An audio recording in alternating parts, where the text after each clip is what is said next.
Hi, and welcome to this week's video blog on Some Assembly Required. I'm Sarah Hammerker, and I'm glad you joined me today. Today I want to talk about what happens when a child says alarming things. And what I mean by alarming is what if the child talks about death or dying or wanting to kill someone?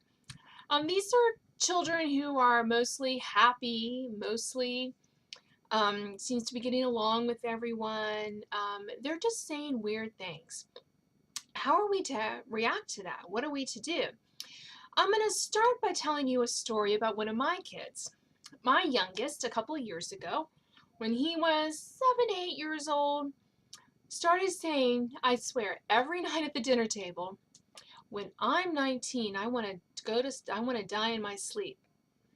Variations on that theme, on and on. I mean, this went on for months. And I thought it was weird. I thought it was strange, and frankly, it was a little funny because he was so serious about it. I really want to die in my sleep when I'm 19. Why 19? Who knows? Why die in his sleep? Who knows? Was he depressed? No.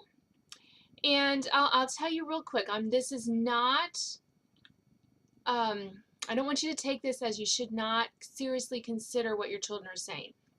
You definitely should. But let's look at the bigger picture.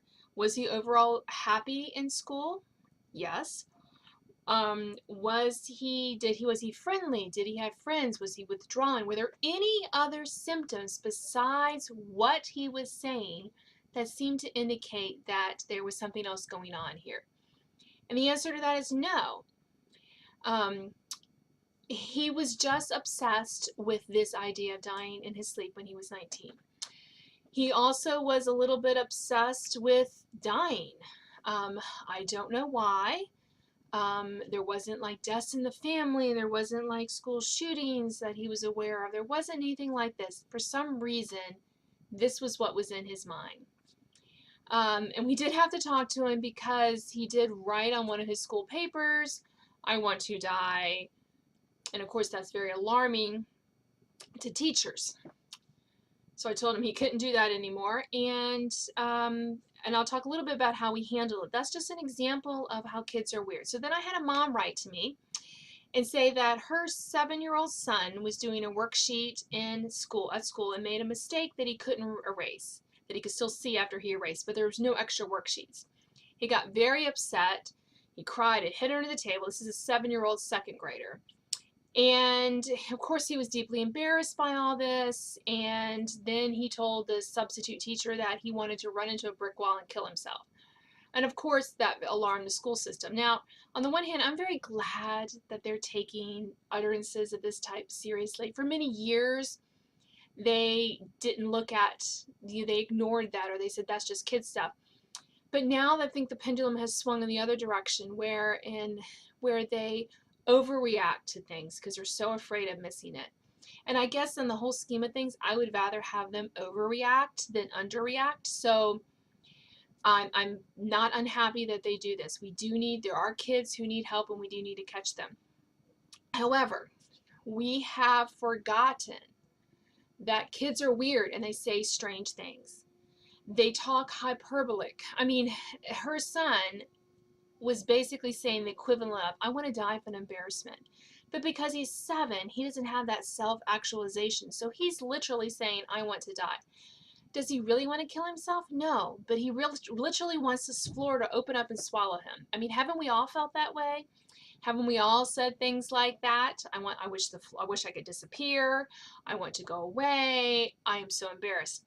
We do, but second graders don't always have that metaphorical language. So they use literal language that they kind of mean metaphorically. So what did I tell this mom? I told her to calm down. He's frustrated. He's embarrassed. He overreacts. That's just what kids do. And he has no clue about what this means. He's not really meaning to die. He just doesn't know what to do.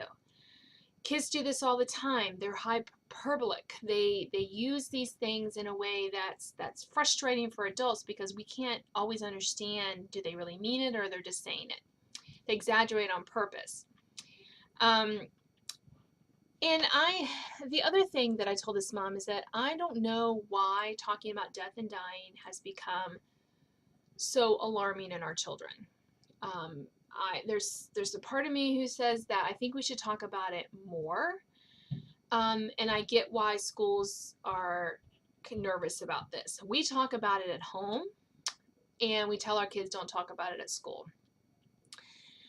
So, and for my own son who wanted to die at age 19 in his sleep, we just told him, we just ignored it, and he eventually grew out of it, and he never really talks about it anymore. So those are some ways to handle it. But I thought the real question that this mom needed was how to help her son handle his frustration. That's what led to all this. It wasn't thoughts of dying or wanting to kill himself that her son was really focused on. It was the frustration when things didn't go his way. So when he can learn to roll with not having a fresh worksheet when he made a mistake, then he won't say these alarming hyperbolic statements that sends everyone into a tizzy, right? So my suggestion is for kids who get easily frustrated and maybe say alarming things like this, helping them develop that self-control, learning some calming methods, deep breathing, counting to 10, putting his head down on his desk for a few minutes. If their schools may have other suggestions on how to help that. Like I know in elementary school, there's a break chair where kids can go and sit there. Sometimes the teacher puts them there, but most of the time they can go take themselves there when they need a break and they need to regain control. And I hope that this eases. I hope that this eases this mom's mind. But I also hope that we remember that kids are weird. They say alarming things. And while we should pay attention to that, we shouldn't overreact. We should look at it in context. We should kind of keep an eye on a kid like that. And we should remember that exaggerating and saying things that alarm us aren't necessarily the same things that are going to harm our children. Well, thank you for joining me for this week's um, video, and I hope you'll come back and join me again next week. Thank you.